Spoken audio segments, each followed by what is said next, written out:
Alors bonjour à tous.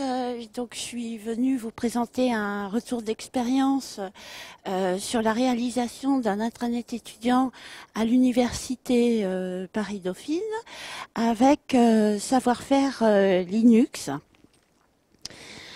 Je vais commencer par vous présenter l'espace numérique étudiant, le produire en fait, hein, la réalisation, et puis après je ferai un petit retour sur comment s'est déroulé le projet. Alors, notre espace numérique étudiant, on voulait un intranet étudiant et on voulait aussi qu'il soit participatif. Donc, on voulait que les étudiants puissent intervenir dessus, communiquer. On a à Dauphine beaucoup d'associations étudiantes qui ont des initiatives très intéressantes et qui ont besoin de communiquer auprès des étudiants.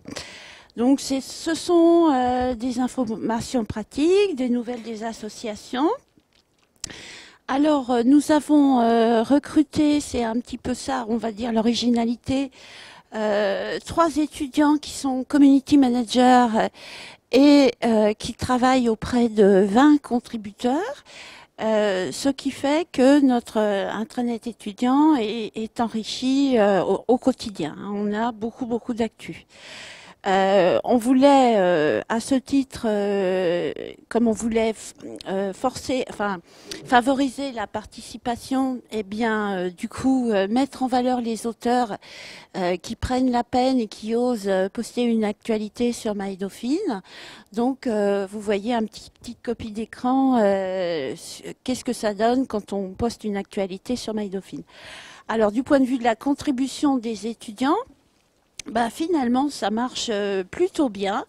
Hein, les associations postent les nouvelles et des événements qu'ils organisent.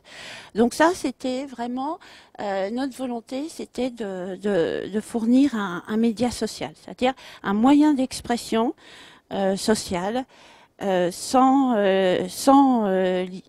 avoir à passer par un service communication ou autre. Ils sont complètement autonomes. C'est également une boîte à outils digitale, c'est complètement responsive. La rédaction, le design et l'application est pensée en mobile first, puisqu'on a un public cible qui est qui est jeune et qui utilise son smartphone toute la journée. Ça les empêche pas d'utiliser l'ordinateur, hein, mais bon, voilà, c'était vraiment la cible. Objectif. L'étudiant accède en un clic à son emploi du temps, son portail d'aide à l'insertion professionnelle, les cours en ligne, les ressources documentaires, la bibliothèque, etc. Donc, un outil, un média social, mais aussi une boîte à outils. Et enfin, on a mis en place ce qu'on appelle un preference center qu'on va développer, hein, mais dont la première pierre, je dirais, est choisir les flux d'informations auxquels je souhaite m'abonner. Donc, j'ai le Preference Center, je choisis l'insertion professionnelle si je suis en recherche de stage, ou la vie étudiante, ou le campus, la défense, etc. Alors là, je vais vous montrer quelques copies d'écran. Donc ça, c'est la copie d'écran de la page d'accueil générale. Je vais un petit peu détailler. Hein. Donc on a beaucoup travaillé le design. Donc ça, c'est l'information de une, l'information qui est mise en valeur.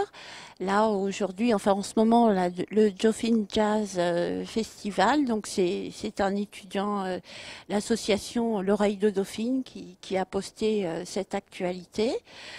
Et à droite, vous avez les outils auxquels je peux accéder en un seul clic, comme je le disais tout à l'heure. Donc, en fait, j'ouvre un petit menu qui est mon profil et j'accède à tous mes outils numériques, ma messagerie, mon emploi du temps, etc. Donc l'objectif était de faire un espace attractif, un produit attractif qui permette de centraliser l'accès à tout ce dont ont besoin nos étudiants. Donc là, comme j'expliquais, on veut absolument favoriser l'expression de nos associations étudiantes. Donc là, toutes les actualités étudiantes sont mises en valeur. Le Dauphine Jazz Festival, November et l'hommage aux victimes des attentats. Donc évidemment, si je clique, je peux en savoir plus.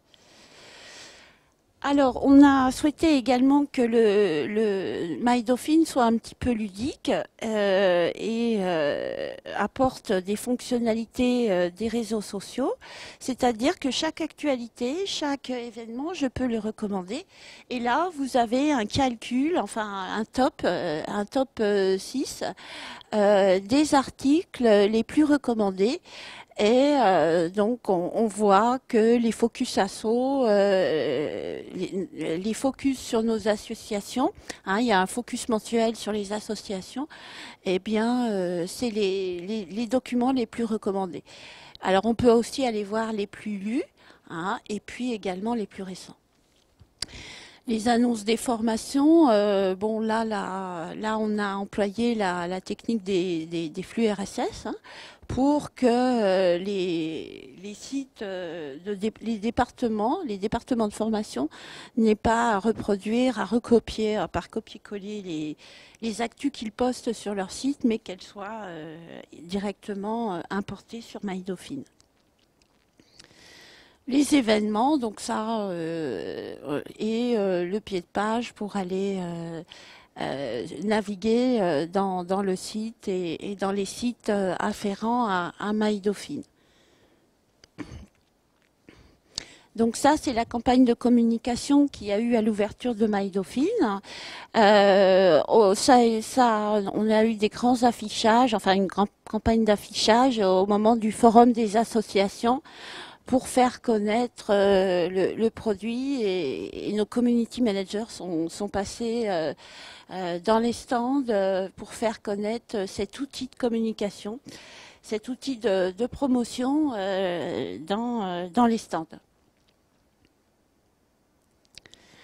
Alors, je vais vous parler maintenant un petit peu du développement, comment on a organisé finalement le projet. Hein. Donc, vous voyez la photo de la signature sous la présidence de notre ministre Emmanuel Macron, si je me souviens bien, et le Premier ministre canadien, donc la signature entre l'Université Paris-Dauphine et Savoir-faire Linux, qui est une société, un prestataire canadien. Le déroulement du projet. Donc l'Université Paris-Dauphine est soumise au Code des marchés publics.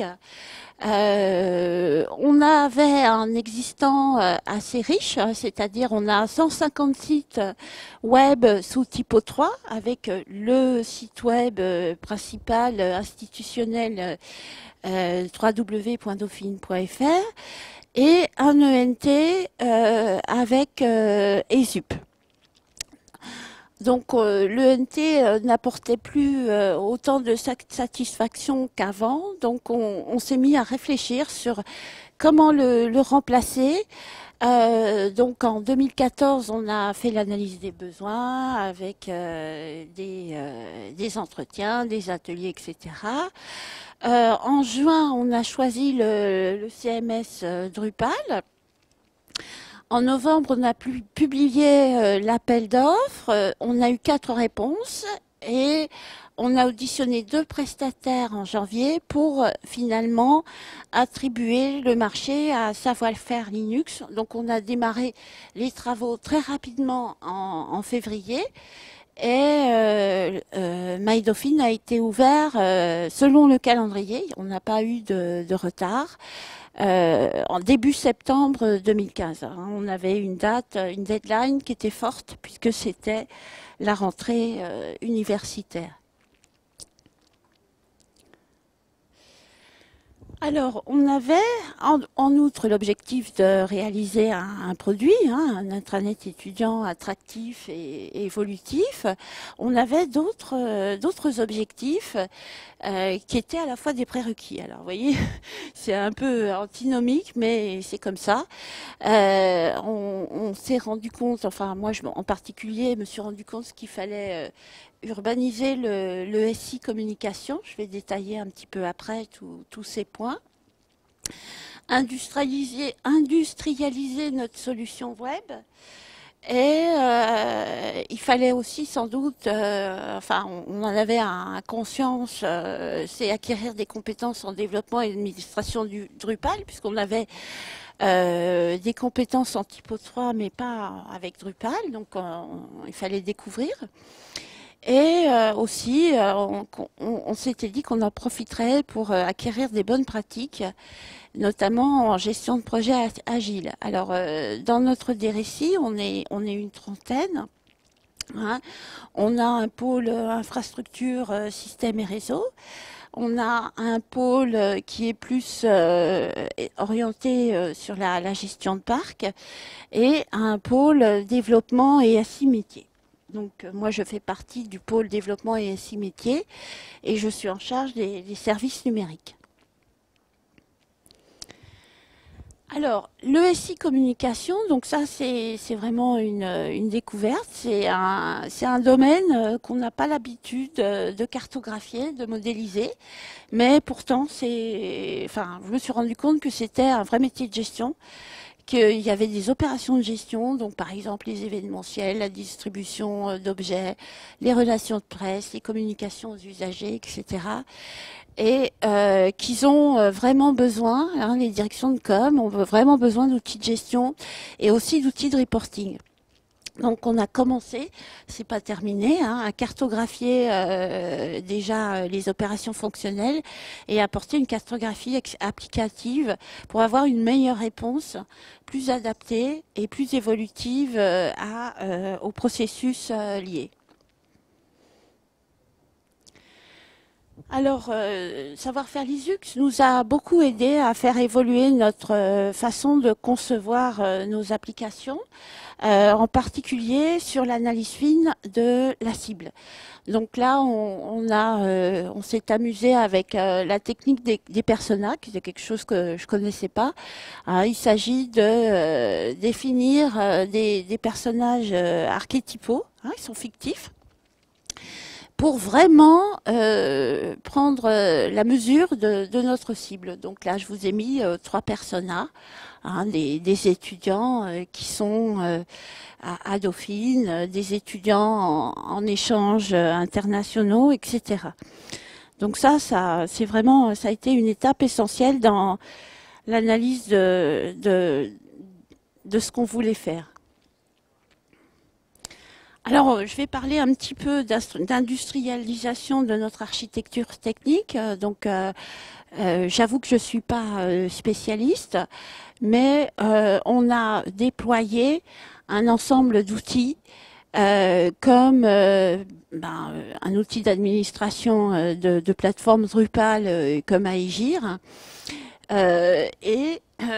On s'est attaché, avec l'aide de notre prestataire, à avoir une plateforme d'intégration continue de façon à ce que nos développements soient testés et soient versionnés et qu'on puisse réutiliser les développements. Donc GitLab, ouais, Behat pour les tests fonctionnels et Jenkins. Alors ça a sous-entendu un vrai travail d'acquisition de compétences. Donc j'ai mis en rouge les produits qu'on ne connaissait pas, qu'on a découverts. La gestion de projet avec Redmine, donc ça s'est plutôt bien passé. C'est assez facile finalement, assez intuitif. Le développement collaboratif avec GitLab, ça on connaissait. Les tests avec Behat, les tests fonctionnels, donc ça on a dû apprendre. L'automatisation de tests avec Jenkins, c'est pareil. C'est pas quelque chose de simple, hein. Enfin, on n'est pas, enfin, aujourd'hui, au bout de 6 à 8 mois de travail autour de cette méthodologie, on n'est pas tout à fait au point. Donc, on va reprendre, on aura besoin d'aide à nouveau parce que c'est une marche quand même, l'intégration continue. Quand on a des collègues, une des DSI qui ont leurs habitudes de développement, en plus derrière nous, on passe du temps en maintenance, on n'est pas des développeurs à fond, donc nos développeurs, ils passent en maintenance, etc. Donc d'un point de vue on n'est pas opérationnel, mais on s'organise pour arriver. Voilà, c'est un objectif. Les bonnes pratiques en gestion de projet. Donc là, je vous le disais, on a travaillé, Savoir-faire Linux nous a mis à disposition une plateforme de gestion de projet Redmine, bon, qui est parfait, hein, c'est nickel, ça, c'est wiki, c'est du partage de fichiers, c'est de la gestion de tickets, gestion des activités, ressources, 30 travail, Gantt et on travaille les itérations puisqu'on travaillait en méthode agile. Donc au fur et à mesure des itérations, bon moi en tant que chef de projet Dauphine, j'ai vraiment vu l'avancement des travaux, je suivais vraiment tout ce qui se faisait au côté savoir-faire Linux. Donc c'est vraiment très facile et puis très riche. Alors, j'ai quand même un petit regret, je dirais, c'est par rapport à cette plateforme Redmine, c'est que c'était les ressources côté savoir-faire Linux qui étaient intégrées à la plateforme, mais les ressources côté Dauphine, y compris moi, j'avais quand même beaucoup de tâches à réaliser. Et je regrette de ne pas avoir été considérée comme une ressource. Et puis, du coup, j'ai dû avoir mon tableau de bord sous Excel. C'était vraiment dommage. Et du coup, ça a apporté une manque de visibilité des activités côté client, et y compris pour mon chef de projet côté savoir-faire Linux. Il ne savait pas non plus où est-ce qu'on en était dans nos activités. Donc, on faisait des mails, etc. Hein, puisque c'est une vraie collaboration. Alors, l'organisation, hein, c'est comme ça. Donc, j'avais un project leader côté savoir-faire Linux qui encadrait ces développeurs, les designers, les architectes. Et j'étais donc en face, en coordination des équipes côté université Paris-Dauphine. Alors, qu'est-ce que ça sous-entend d'être product owner sur un projet comme ça, un petit peu intense puisqu'il fallait avancer en 6 mois? Eh bien, ça sous-entend et puis surtout une université, c'est quand même une grosse organisation où on ne prend pas les décisions tout seul. Il y a des circuits de validation, donc fallait organiser comité de pilotage, comité de projet, hein, c'est-à-dire un groupe de travail et puis un groupe de décision. Animer un réseau de correspondants, bon bien sûr travailler avec le prestataire, coordonner les travaux des équipes techniques qui devaient soit fournir des accès VPN, soit monter des machines, etc. Hein, puisque toute l'infrastructure est chez nous. Le RSSI, responsable de la sécurité du système d'information, a consulté de temps en temps. Et puis les retours à la direction, à la DSI, hein, mon directeur. Donc les activités, eh bien c'est de l'encadrement, de la gestion de projet, de la conduite du changement aussi beaucoup, gestion de risque. Conception avec les équipes techniques de l'architecture technique, la rédaction du cahier des charges, la définition des besoins, la conduite de l'appel d'offres, la coordination, les recettes et la mise en place ou la poursuite d'une démarche qualité auprès des utilisateurs. Les risques.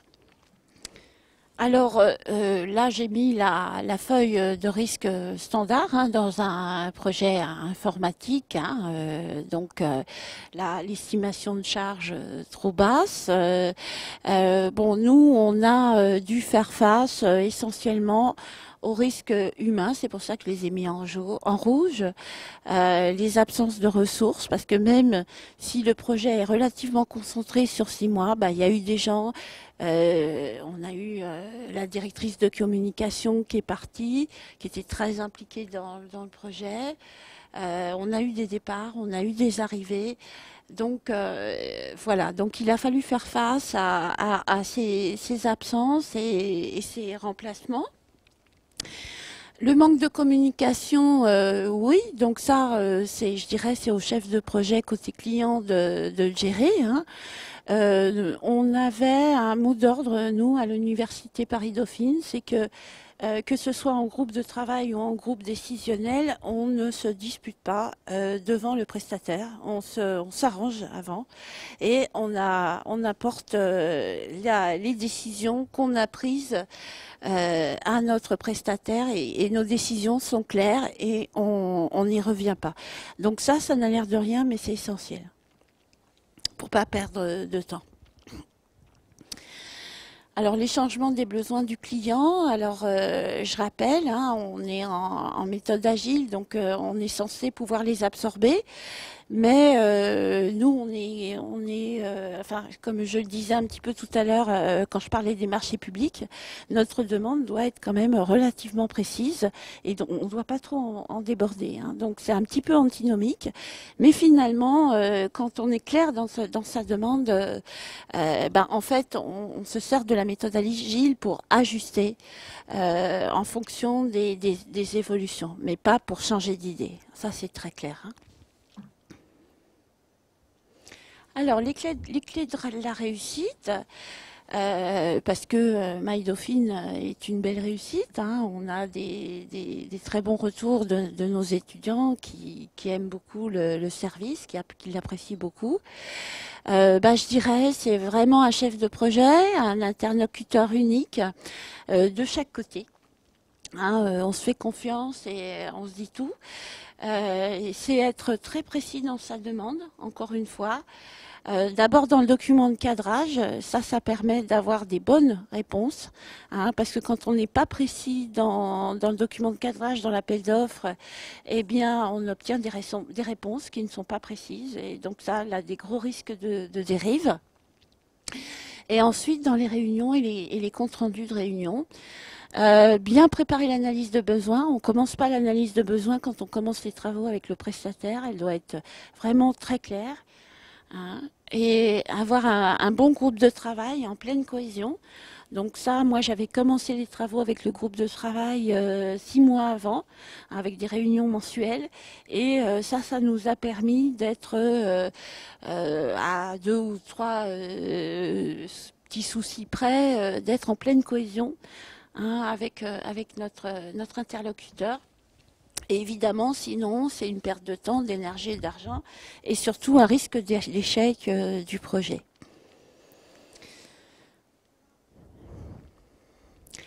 Alors, bien sûr, je vais vous laisser la parole pour me poser quelques questions, mais je vais déjà anticiper les questions qui sont fréquentes. Alors, pourquoi un prestataire canadien? Alors, je dirais que nous, on a contractualisé avec la société française, mais c'est vrai qu'on a travaillé avec les développeurs canadiens.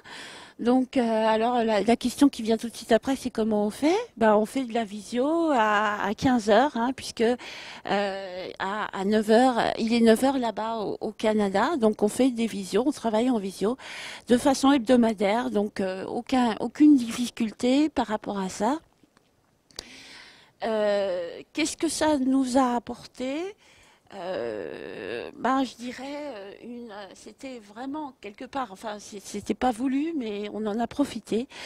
C'était d'avoir cette double culture nord-américaine et française qu'ont les Canadiens. Et franchement, je suis très très heureuse d'avoir travailler avec eux et d'avoir vécu cette aventure, parce que c'était quand même une aventure. Ça m'inquiétait un petit peu d'avoir un interlocuteur au Canada et j'ai été très vite rassurée. Alors pourquoi Drupal? Donc ça, on a fait une étude comparative, hein. J'ai d'ailleurs utilisé la documentation Smile qui est très riche et très intéressante. Donc ça, on s'est orienté vers Drupal parce que c'est quand même un outil qui est assez répandu dans l'enseignement supérieur et la recherche aujourd'hui et qui nous proposait la modularité. Hein, on voulait vraiment rester très évolutif. Les produits tout en un, ça, moi, j'en veux pas. Je veux pouvoir ajouter des modules selon les besoins et voir les retirer s'il y en a plus besoin. Alors bientôt Drupal 8, je dirais non, hein. Là, on va rester sur Drupal 7 encore un petit bout de temps, hein. Il y aura sans doute 2 ans, hein. On va attendre parce qu'après, on a une grosse migration de typo 3 vers Drupal à envisager. Donc, on va attendre un peu. On va se faire la main déjà sur cette plateforme. Alors, pourquoi on n'a pas réalisé un réseau social? C'est dans l'air du temps. Alors, je vous mets pêle-mêle, hein, mes petites questions fréquentes. Euh, alors, parce que à l'analyse des besoins, finalement, les étudiants n'en voulaient pas. Hein, c'était pas ce qu'ils attendaient et à chaque fois qu'on leur posait la question, qui est évidente pour tout le monde, ah ben non, nous on a Facebook, on veut pas, etc. Donc c'est en fait quelque chose qu'on a réellement choisi de leur proposer un média social, c'est-à-dire un moyen de s'exprimer de type média. Faut savoir qu'à Dauphine, on a beaucoup d'étudiants en communication, en marketing, en journalisme, et c'est finalement ce qu'on trouvait être le meilleur support. Ok, ok, ok. Merci beaucoup, Lucie. Alors, l'intégration des applications, en fait, on a décidé de ne pas intégrer, puisque comme je disais, moi, les produits tout en un, je préfère pas. Enfin, nous, on s'oriente par là-dessus, on s'oriente vers du modulaire et on s'oriente vers la SOA. Donc, ce qu'on veut faire, ce qu'on veut développer à partir du socle éditorial Mali-Dauphine, c'est un accès aux services et en particulier à la gestion de notifications. Par exemple, cette copie d'écran est parlante, c'est-à-dire que par exemple, je veux pouvoir annoncer à partir de MyDauphine que j'ai 9 nouveaux messages dans ma messagerie ou que j'ai 2 nouvelles annonces de logement par rapport à ma recherche de logement. Donc on va faire ça en appelant des web services via un bus de service. Et puis, deuxième chose, on va développer, là cette fois-ci, un réseau, des types de réseaux sociaux pour développer les sites de master qui sont beaucoup plus communautaires que ce qu'on a étudié jusqu'ici. Voilà, j'espère que j'ai pas été trop longue. Merci de votre attention.